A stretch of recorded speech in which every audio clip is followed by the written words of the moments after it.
The Daily Brad Devotions. Today's reflection with Pastor Jeff Eliscopides. Brad Jeff, maganda umaga. Happy Monday. Magandang lalaki ka, Brad Ted, at maganda ka, Cha. Good morning sa ating lahat dyan. Good Morning. Alright, sige. So again sa ating mga nag-aabang po sa ating mensahe today, higit sa lahat po, the message para po sa ating What's on Your Mind later on. Okay, Brad, go ahead. Yes, Brad Ted, bago tayo magsimula, pinababati lang Danny Palomique, 60th birthday niya. Yan. Pumasok na siya sa fans club mo officially. Happy birthday, Danny. Happy birthday. Yan. At galing yan sa tita ko, si Maribeth Abelio, na isa ring fan mo. Jerlyn Maison, naka-tune in din. Well, Monday devotional po tayo. Simulan natin na pang-boost ng faith. Yung stepping into the unknown with a known God. Yan. Yung pagpasok mo sa, ito na naman, Lunes, ano ba? Nakarinig ako ng kanta na naman na yun, na ano na naman ako, na-inspired to really love our country and to fight for it, di ba? So sabi po sa Kawikaan 3:5 hanggang 6, magtiwala ka sa Panginoon ng buong puso at huwag kang manalig sa iyong sariling pangunawa. Alalahanin mo, siya sa lahat ng iyong ginagawa at itutuwid niya ang inyong mga landas. Alam niyo po, pag Lunes, panibagong araw, panibagong linggo, panibagong laban kumbaga. Minsan exciting pero kadalasan, di ba, nakaka-stress. Pero itong good news, kahit hindi po natin alam lahat na mangyayari this week, kasama natin ang Diyos na alam ang simula at katapusan. Sabi nga po, siya ang beginning and the end, the Alpha and the Omega. Kapag hindi mo na alam yung gagawin, siya magpapakita sa iyo ng daan. Kung ikaw'y magtitiwala sa Kanya, of course. Kapag pagod ka na, siya magiging lakas mo. At kahit may mga tanong ka pa, siya yung kasagutan. Yung totoo pong pagtitiwala sa Diyos ay hindi lang yung naniniwala ka sa plano niya, kundi nagtitiwala ka sa Kanyang pagkatao, yung Kanyang kakayanan, yung Kanyang personalidad, na siya ay tapat, mabuti, makapangyarihan, at mapagmahal. So faith boosters lang po, no? 3 paalala para sa linggong ito.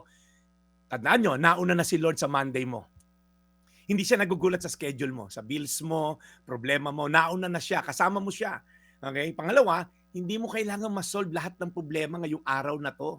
Sumunod ka lang sa kung anong malinaw ngayon, at hayaan mo siya magtuwid ng landas mo bukas at sa mga susunod na araw. Siya ang bahala sa mga bagay na wala kang kontrol at hindi mo alam. At pangatlo, ang tunay po ng pananampalataya ay hindi laging malakas. Minsan kailangan mo lang talagang kumapit sa Kanya. In fact, yung kahinaan ay nagpapatunay ng iyong pagsandal sa Kanya. Sabi, in my weakness, you are strong. So kahit kahit maliit ang faith mo ngayon, sapat na yon. Kasi ang Diyos ang pinaniniwalaan mo at hindi ka kailanman pababayaan. So ulitin ko po, Kawikaan 3:5 hanggang 6, magtiwala ka sa Panginoon mong buong puso at huwag kang manalig sa iyong sariling pangunawa. Alalahanin mo siya sa lahat ng iyong ginagawa at itutuwid niya ang kanyang mga landas. Isang quote lang po, I think napadala ko to kay Seth, isang Holocaust survivor po, si Corrie ten Boom. Sabi niya, never be afraid to trust an unknown future to a known God. Lord, maraming salamat dahil ikaw ay hindi nagkubli dyan sa langit. Bumaba ka sa lupa sa pamagitan ng iyong anak upang makilala ka namin. Nasa Biblia ka, nababasa namin ang iyong mga desire para sa amin. Alam namin ang iyong mga gawa. Alam namin, Lord, kung anong ehemplo gusto mong ipamukha sa amin sa pamamagitan, Lord, ng pagbabasa ng Biblia at pakikinig sa salita mo. So we will never be afraid to trust you because you are known to us. Kilala ka namin. Maglilimang taon na nga ako, Lord, dito. Pinapakilala kita araw-araw. Kaya, Lord, we should never be afraid what the future holds because the one who holds the future ang nagmamahal sa amin. In Jesus' name. Amen. Amen. Mahal na Panginoon, muli po salamat na marami sa aming po pakikinig sa napakagandang aral mula kay Brad Jeff. We pray ngayon pong linggong ito. Alagaan niyo po si Brad Jeff, bless his mission. At muli Panginoon, salamat po sa pagiging daan ni Brad Jeff para po aming maipakalat ang magandang balita na nagmumula po sa inyo. In Jesus' name we pray, Amen. Salamat na marami, Brad, mabuhay ka definitely. Napahupa mo ang aming mga damdamin dito sa iyong napakagandang aral na aming napakinggan. So Brad Amen. Jeff, Monday ngayon, alam ko na abala ka. Yeah. Well, Kakaibang Monday ngayon to dahil ititreat ko ang aking may bahay na si Grace. Mag-overnight tayo dyan sa Tagaytay para, alam mo nyo, ipamasahe mo lang. Hindi pamasahe na mag-commute. Magmamassage kami mamayang gabi. At, Aba. you overnight Sarap ko si naman, Grace. dessert. Aba naman Ang sarap, talaga. Pastor. Sige, may tubig ba sa Tagaytay?